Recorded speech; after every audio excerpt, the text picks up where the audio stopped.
I'd rather talk about your case Okay. because I think there are some interesting things to say about what happened to you. The first thing is that I did watch the segment that was censored, and I have to say a smile came over my face as I watched it because I felt as if the long battle had is over. It's been won. The battle for public opinion, the battle to persuade people of the justice of the Palestinian cause. And there has now been an accumulation of facts, testimonies by reputable uh, individuals, many of whom you cited um, in your segment, by Israelis. Uh, Reputable reports by Human Rights Watch, Amnesty International, a slew of Palestinian organizations, the most prominent Israeli human rights organization, B'Tselem. Uh, and now you could say the case is maybe it's not ironclad because there are always arguments to be made on the other side.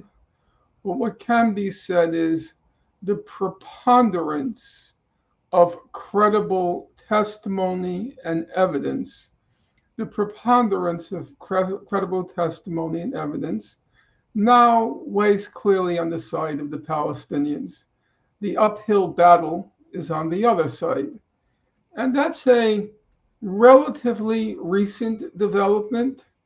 Uh, there was a time, I go back far enough to remember, where aside from very marginal figures, not that they were in any, not that their stature was anything to sneeze at, but in the public debate, in the political debate, they were clearly on the margins, and they were usually seen as kind of eccentric or weird.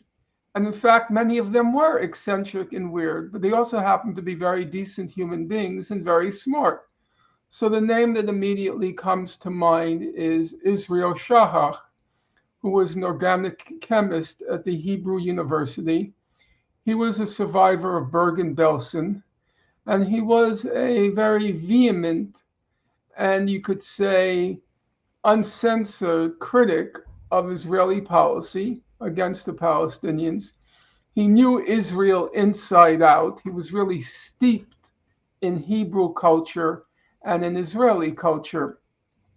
So, but he was an oddball, no question about it. He seemed to have derived a certain amount of pleasure and glee from alienating his allies.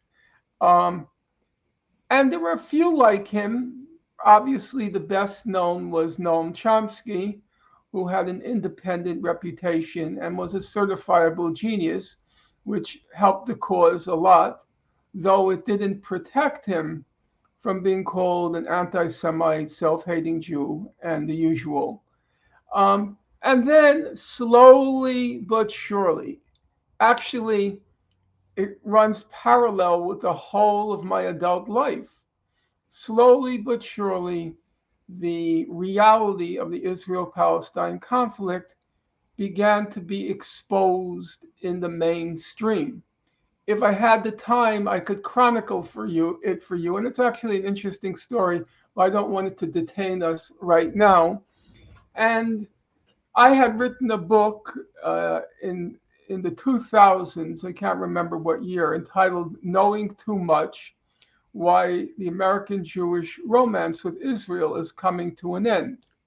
And the basic thesis of that book was there has now been this accumulation of irrefutable, authoritative, respectable testimony and documentation such that American Jews who are liberal or moderate to liberal on the political spectrum, about 80% of American Jews vote Democratic, 23% vote Republican. I should say vote Democratic or independent, 23% vote Republican.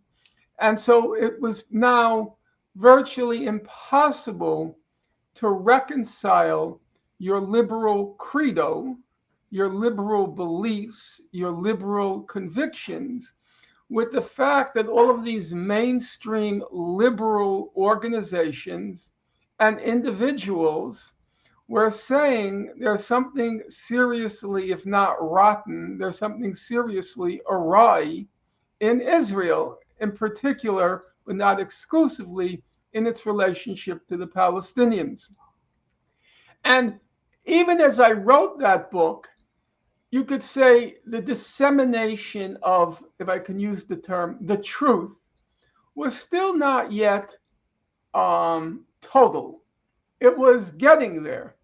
But then when I listened to your broadcast, it was like it condensed this whole large, formidable body of damning information in what, maybe around 10 minutes, I guess, or maybe even 8 minutes. 12. I should try to cut it down more. Yeah. But it was so devastating when you saw the things, condensed in those. And then there was your delivery and the images behind, above, or in front of your delivery, or above it, whatever. And I just felt like, you know what? That job is done. That job is done.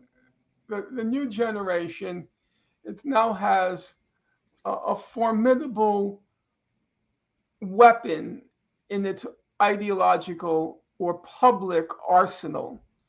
And so that to me was actually a relief to know that that battle has been won.